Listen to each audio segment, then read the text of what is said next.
Drive almost anywhere in the country, and there's likely a state law on the books that bans some form of texting while driving, unless you're in Montana or Arizona.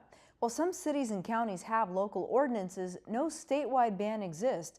A bill to change that is currently making its way through the legislature. SB 1261 from Democratic State Senator Steve Farley and Republican State Senator Karen Fann bans drivers from reading, writing, or sending text messages unless the car is stopped. There are some exceptions, but if it leads to the death or injury of another person, penalties include a Class 2 misdemeanor and a fine up to $4,000. The full Senate still needs to take up this measure.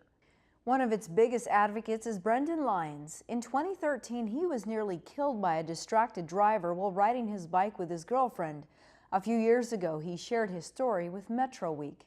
I do know that a distracted motorist at 45 miles an hour struck us from behind as we were in the bike lane. 911. Oh, my car just swerved and I accidentally hit two bikers. Woke up a few days later in a hospital bed. I sustained 6 fractured vertebrae and a fractured pelvis on both sides. It took me away from my dream career as a firefighter. Lyons has since recovered and forgiven the driver who hit him. The 33-year-old continues to push for legislation aimed at reducing distracted driving. We got an update on those efforts. So I'm the executive director of Look Save a Life, and we try to raise awareness through educating high school students, billboards, ad campaigns, messages of awareness to stay off your phone. A moment's distraction can be a lifetime of regret. And some of the other efforts is as an individual, not as a nonprofit, but as an individual, we go to elected officials and plea that, hey, this is tragic, this is unavoidable, this is about saving lives, this should not be about public policy. And oftentimes politics comes in the way of trying to create efforts like this. But year after year since that incident in 2013, we've been approaching trying to push bills through that would prohibit or ban texting while driving at the state level. And year after year that fails to get adopted. Looking at that and seeing these failed attempts, we look locally, and now you have the city of Tucson, Pima County, and the town of Oro Valley, all with a primary offense, hands-free ordinance. Why do you suppose Arizona is one of the few states statewide that continues not to have some sort of ban in place? I think it's no secret that politics comes into play, and we are a conservative state. What gives me hope is that most recently, the state of Texas adopted a texting while driving prohibition, which is the exact same language that we have as a bill proposed before the Arizona legislature today. So unfortunately, people think that we already have laws on the books to prohibit distracted driving, and I argue, what are those? Because reckless driving is egregious, and just for simply being on your phone, you're not going to get pulled over for reckless driving. DPS started citing for speed not reasonable and prudent, in that it's not reasonable or prudent to go any speed if you're distracted behind the wheel. But once again, I think this comes down to that's vague language. It may or may not hold up in court. That requires education on law enforcement, and so we really don't have defined distracted driving laws on the books. We often take our cell phones and our vehicles for granted.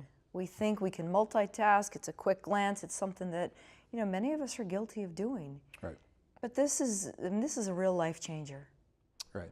So I define distracted driving as anything that takes your eyes off the road, hands off the wheel, and mind off of driving.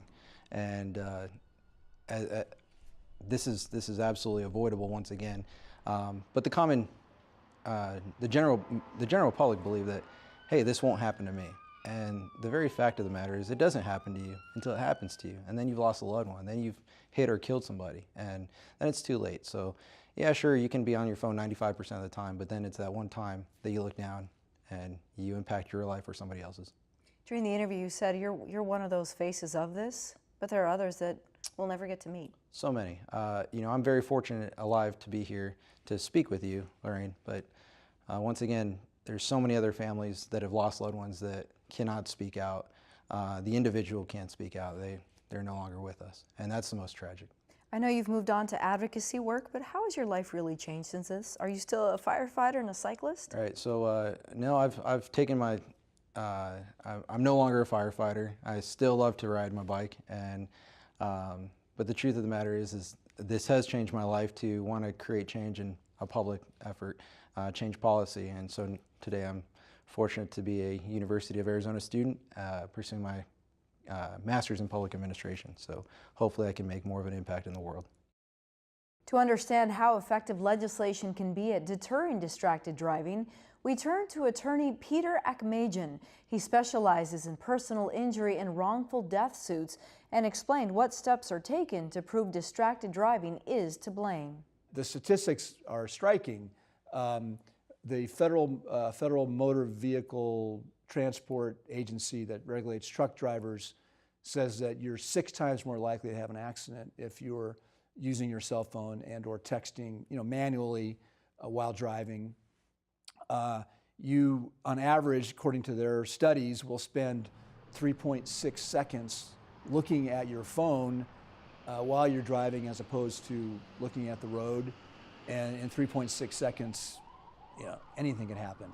These are hard cases, though, to prove. Well, so in order to prove that somebody was distracted by a cell phone, you have to have some kind of evidence, either eyewitness testimony, somebody saw them doing that. They could admit it, or you could subpoena the phone records and tie it in with the timing of the accident and say, aha, you were on the phone at the exact moment of the accident. I think if you're the driver of the car and you don't want the police to look at your phone, you would say that and you would ask for your attorney, and then you would have your attorney work it out with the police or demand a warrant. Over the years, it is fair to say you have seen cases like this. I mean, is it increasing? So 2 things. I have seen cases like this. It seems like there's a lot of cases. What I've been reading is that there's been a trend increasing in the last number of years, but with the advent of laws, there has been a sort of a downturn in the last few years. So in California, for example, all handheld devices, cell phones, are prohibited by all drivers. In California, the incidence of use of manual cell phones has gone down, and the statistics are going the right direction in places like that. So these laws have made a difference. The laws have made a difference. In your opinion, does this make the roads safer?